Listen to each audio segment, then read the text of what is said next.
El aire en el tribunal era denso, cargado de murmullos y miradas curiosas que llenaban la sala de una expectante tensión. Los bancos de madera crujían bajo el peso de los espectadores, ansiosos por presenciar un juicio que prometía ser rutinario, casi olvidado entre los demás casos del día. A pesar de que muchos de ellos sabían que se trataba de un caso común de robo de automóvil, algo en la atmósfera indicaba que podría ser más que eso. Los ojos se centraban en el acusado, un joven negro de 20 años, Marcus Hayes, quien enfrentaba los cargos de robo de automóvil y resistencia al arresto. Para el juez Harold Boss, un hombre de mediana edad, con una barba recortada y ojos penetrantes, así como la fiscal Clara Reynolds, una mujer de rostro serio y cabello perfectamente recogido en un moño, el desenlace parecía obvio. Ambos ya habían visto demasiados casos como ese, y pensaban que sería otro juicio que acabaría en una sentencia estándar. Pero ignoraban que ese día, el sistema judicial se enfrentaría no solo a un acusado, sino a su propia arrogancia. Marcus, un joven de piel oscura, cabello corto y mirada serena, no encajaba en el estereotipo que el juez y la fiscal esperaban de un joven como él. A pesar de la gravedad de las acusaciones en su contra, Marcus no mostraba miedo, ni enojo, ni desesperación. A lo largo de su vida, desde los 14 años, había devorado libros de derecho en la biblioteca pública, estudiando incansablemente cada grieta del sistema judicial. Sabía cómo se construían los casos frágiles, cómo se manipulaban testimonios, cómo los testigos podían ser presionados y cómo, a menudo, las pruebas se presentaban sin el contexto adecuado.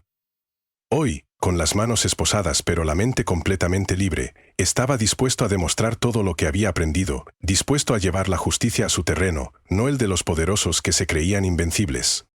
El juez Boss, un hombre de mandíbula cuadrada, voz áspera y aire de autoridad, golpeó el mazo con fuerza, y su voz resonó en la sala. Procedamos, tengo una agenda ocupada. Era claro que para él, este juicio no era más que una cuestión rutinaria, algo que debía despachar rápidamente para poder continuar con sus otros casos. La fiscal Reynolds, con un traje impecable y una carpeta llena de pruebas que consideraba irrefutables, esbozó una sonrisa triunfal mientras comenzaba a presentar el caso. Las pruebas en su contra son claras y precisas, dijo, mirando al jurado como si ya estuviera firmando la sentencia. Había huellas de Marcus en el volante, un policía que juró haberlo visto conduciendo el vehículo, y el automóvil había sido encontrado abandonado 3 calles más allá. Para ella todo parecía estar resuelto. El caso está cerrado, dijo con una seguridad que no dejaba lugar a dudas. Sin embargo, Marcus no estaba dispuesto a dejar que las cosas siguieran ese curso. Con calma levantó la mano pidiendo permiso para hablar. Su señoría, dijo con voz firme pero tranquila, me representaré a mí mismo. El murmullo de la sala se convirtió en un estallido de asombro. Era algo raro, un joven acusado de un crimen grave que se atrevía a defenderse solo. El juez Boss entrecerró los ojos, evidentemente desconcertado, mientras la fiscal Reynolds soltaba una risa cortante. ¿Un adolescente defendiendo su propio caso? Esto no durará ni 5 minutos, murmuró a su asistente, segura de que tendría una victoria fácil. Pero Marcus, al levantarse, se presentó con una postura erguida, una presencia que irradiaba confianza, y su voz, lejos de ser temblorosa o insegura, resonó con una autoridad que desconcertó a todos en la sala. Fiscal Reynolds comenzó sin titubeos, afirma que el oficial Darnell me identificó conduciendo el vehículo. ¿Podría solicitar los registros del GPS de su patrulla? La fiscal vaciló por un momento, claramente desconcertada por la pregunta, pero no pudo negarse. El juez, aunque desconcertado, aceptó la solicitud, con la curiosidad comenzando a reemplazar su inicial desdén. Mientras esperaban los documentos, Marcus aprovechó para atacar otro de los puntos clave de la acusación. Mis huellas están en el volante, sí, dijo, mirando fijamente a la fiscal. ¿Sabe exactamente dónde? ¿En qué parte del volante? Reynolds dudó, vaciló. La parte superior, respondió, pero su voz ya no tenía la misma certeza. Marcus asintió, caminó lentamente hacia el jurado y con una calma impresionante comenzó a explicar su versión. Si entro a un coche estacionado para buscar mi teléfono perdido y apoyo las manos en el volante de esa manera, ¿eso me convierte en un ladrón? Dijo, haciendo el gesto con las manos, simulando el movimiento de apoyo que describía. Mis huellas están ahí porque toqué el volante, pero eso no significa que haya robado el automóvil. Es más, ¿alguien podría decir que yo estaba conduciendo simplemente por eso? La sala, que había estado llena de murmullos de escepticismo, comenzó a quedar en un silencio expectante. El enfoque de Marcus no solo era lógico, sino que también mostraba una profunda comprensión de cómo las pruebas podían ser malinterpretadas o manipuladas. El golpe maestro llegó cuando los registros del GPS finalmente fueron entregados. El oficial Darnell había estado a 2.8 kilómetros de la ubicación del automóvil durante la supuesta persecución, lo que dejaba claro que no podía haberlo identificado conduciendo. La fiscal Reynolds, ahora visiblemente desconcertada, comenzó a tartamudear sobre errores técnicos y posibles malentendidos, pero el daño ya estaba hecho. El jurado, que al principio había escuchado con una mezcla de indiferencia y escepticismo, ahora estaba completamente cautivado por la claridad con la que Marcus había expuesto su caso. El ambiente en la sala había cambiado, y las certezas de la fiscal se desmoronaban ante la lógica implacable del acusado. Aprovechando el silencio, Marcus presentó su argumento final. Si yo toco la mesa del fiscal y luego toco un vaso de agua, ¿significa que ese vaso es mío? La metáfora resonó en la sala como un trueno, y todos los presentes comprendieron, de manera simple y directa, el mensaje que Marcus quería transmitir. Las huellas, los rastros, no son prueba de culpabilidad. Pueden ser simples indicios de una interacción, pero no demuestran un crimen.